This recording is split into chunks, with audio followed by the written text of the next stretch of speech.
notice, but ever since Trump got back into office, he's been waging a campaign of vengeance against his enemies, who he believes have been trying to take him down. Now he's focused all of his rage on the one foe who refused to take him up, and that is the UN escalator. I hate bullies, thugs who use their strength to push other people around. They think they can achieve power and hang on to it by intimidating others. Sadly, sometimes it works, but most of the time it doesn't. And now we have Trump. He's all that, about intimidation, retribution. He's going to prosecute. He's going to send you to jail for having an abortion. He's going to take your Medicare. And so like Trump walks into his crazy show again and Stephen Colbert with Robert De Niro jump in ready to roast him hard. No fancy start, just pure chaos as they tear down his fake confidence act like he thinks being loud means being smart. But these two prove it's just noise pretending to be greatness. Yesterday, Donald Trump made a hard right onto the fascism freeway, announcing that he will deploy National Guard troops to Chicago. Our brave... Yes, boo. Our brave soldiers are not supposed to be wandering around American cities. The Marines' fight song isn't "From the halls of Montezuma, let's go eat Italian beef." That is not... So blatantly stupid. He's a punk. He's a dog. He's a pig, he's a con, a bullshit artist, a mutt who doesn't know what he's talking about, doesn't do his homework, doesn't care, thinks he's gaming society, doesn't pay his taxes. He's an idiot. Colin Powell said it best. He's a national disaster. He's an embarrassment to... Trump's time in power always felt more like a flashy show than real work, and Colbert draws it like some funny cartoon where the White House turns into a TV set with bright lights and no plan while everyone around him seems more ready than he is. Then De Niro jumps in and laughs about how Trump thinks loud cheers at his rallies mean the whole world respects him, which is kinda sad and funny, like a singer past his prime trying too hard to be the star again. Let's take a fond look back at what happened on Tuesday. Trump walks up to the escalator, steps on, and no. That sudden stop was a close call, especially for the First Lady, because he almost touched her. Yeah. They should slide in some sort of shield, like those pieces of paper they put between slices of cheese, just... So like, if you're having fun watching this, don't forget to subscribe and tap that bell anyway. The roast goes hard, no chill at all. They keep clowning on Trump's crazy crowd obsession, turning every empty seat into proof he's just chasing attention like a kid left out of a game, and his rallies look less like politics and more like a messy concert where he's the only one playing offbeat, and instead of ending strong, he just keeps spinning in his own spotlight thinking the show's still his. he's going to deport you. He's going to send the military after you if you defy him. You know what this shit works on? The MAGA politicians who are afraid of losing their power. They're so afraid of him, he's got them kissing his ass. And now they're trying to intimidate us. We will not allow that. Not even for a minute. Not even for a second. We need to show them our power and vote them all out. Every one of them. The way to take down a bully is to look him straight in the eye and then watch him start to crumble. That's what Kamala Harris did at the debate where she totally dominated. Then comes the part about money where Trump acts like he built the whole economy by hand, and Colbert just tears that story apart with sharp jokes saying even a broken clock can look smart sometimes. Then De Niro jumps in and says, Trump understands money like a gambler who thinks pulling the lever harder will make him win. And together they totally destroy that fake image of him being some business genius, showing he's just a guy living off borrowed fame and pretend success. Right? That was 2 days ago. Nobody was hurt. They walked up the stopped escalator, sometimes known as stairs, but Trump just will not let it go. Last night, he went on social media and all this about it. Wow. Skip recipe, skip to recipe. I don't want to know about your grandmother's childhood in Moldova. Just...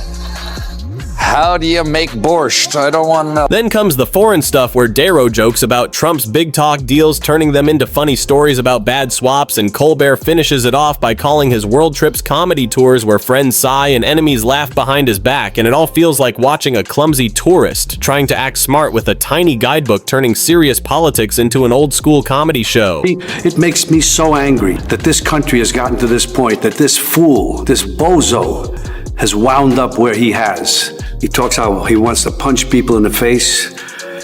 Well, I'd like to punch him in the face. This is somebody that we want for president? I don't think so. What I care about is the direction of this country. And what I'm very, very worried about is that it might go in the wrong direction with someone like Donald Trump.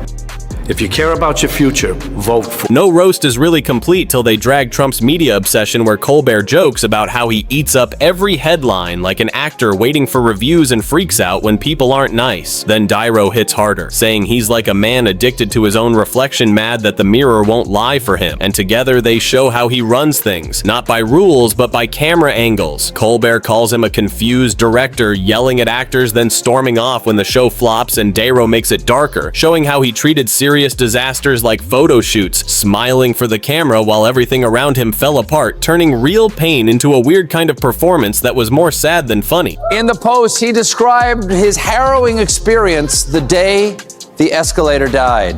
The escalator going up to the main speaking floor came to a screeching halt. It stopped on a dime. It's amazing that Melania and I didn't fall forward onto the sharp edges of those steel steps face first. Now, usually when a drama queen throws that much of a hissy, at least Andy Cohen interviews them after the. So it all kicks off with them tearing into how Trump treated the planet like a toy he could break for fun. Niro jokes that he rolled back protections like a kid smashing sandcastles while the ocean laughed behind him. And Colbert adds that he'd probably see a burning forest and try to sell tickets for the flames. They both make it clear that the future won't call that progress, just a dumb mistake dressed up like genius. Then Colbert jokes about Trump holding a mic like it's some kind of wand, while Niro reminds everyone that real power needs brains, not just noise. And in the end, it's kinda sad and funny how Trump wanted to be remembered forever but ended up as a running joke no one even laughs at anymore. America's Philistine president has had himself appointed head of one of our premier cultural institutions. He has cut funding and support to the arts, humanities, and education. And now he has announced a 100% tariff on films produced outside the U.S. Let that sink in for a minute. You can't put a price on creativity, but apparently you. So like Colbert and Niro make sure that when people look back, they won't see some hero story, but a giant messy show everyone remembers, not for greatness, but for the funny fails, the cheers he begged for turned into laughs he never wanted, and the grand statues he dreamed of turned into memes that just won't die. They roast him so hard that his dream of being carved in stone ends up stuck on stickers, skits, and memes forever. They don't just joke about him, they totally wipe out the myth, leaving nothing proud behind. Every loud brag and silly claim becomes comedy fuel that keeps burning long after the moment's gone. Colbert paints it like a long, boring movie stuffed with drama. No one takes seriously anymore, just something people watch to laugh at. And Niro points out how every big promise crashed right after it was made, turning every speech into a new punchline that just keeps repeating. Trump made the announcement during an Oval Office event yesterday where he added insult to invasion. Chicago is a hellhole right now. How dare you, sir? Chicago is not a hellhole right now. Chicago is not a hellhole until February. Then it is a sub-zero windswept vista of frozen Lake Michigan, trudging out of your very affordable apartment to meet your improv friends at Twin Anchors for craft beer and a double cheeseburger. Niro steps in with that big energy like someone who's seen real leaders and knows Trump ain't one, and together they show he wasn't really a president, just a parody pretending to be important. His so-called legacy isn't about real work or principles, it's just a big flashy show that people remember for laughs like those awkward yearbook pictures. No one can forget Colbert jokes that future teachers will struggle not to laugh while students write down notes about his weird moments instead of history lessons. He turns the image of Trump at the podium into a silly act full of noise and empty words, and Niro ends it heavy, saying, "When the clapping stops, there's only quiet left, and in that quiet, the whole act falls apart, leaving Trump frozen forever, not in honor, but in jokes that keep replaying on late-night TV." Have compared the Trump family to a gangster family, which is something coming from you. What do you mean? Well, they are. Well, because he thinks he's a gangster. He does everything like a gangster. I don't think that gangsters in that world would think much of him, because there's honor among thieves. There's honor in anything. If you don't keep your word and do the right thing with people, no matter what profession you're in, you are going to get ostracized. And in that world, it's a little... They go even deeper this time, tearing into Trump's endless need for attention, where Colbert jokes that he checks news about himself like a gambler praying the next roll will finally make him win, and De Niro turns it into something sad, showing a leader who measures his worth not by what he does, but by how loud people cheer. It's not power, it's just craving applause, pretending to be strength. Colbert calls his big moments movie sets that look fancy from far, but are just wood and paint up close, while De Niro says he's like an actor who can't tell the difference between clapping and talent, and together they show. He didn't make the stage grand, he made it smaller, turning power into pretend play, and Colbert finishes by laughing at how Trump struts around in fancy setups like a kid playing dress-up, thinking the outfit makes him the hero. Yesterday, Trump all posted, "Chicago is the worst and most dangerous city in the world, by far." Worst and most dangerous? 2 words. You.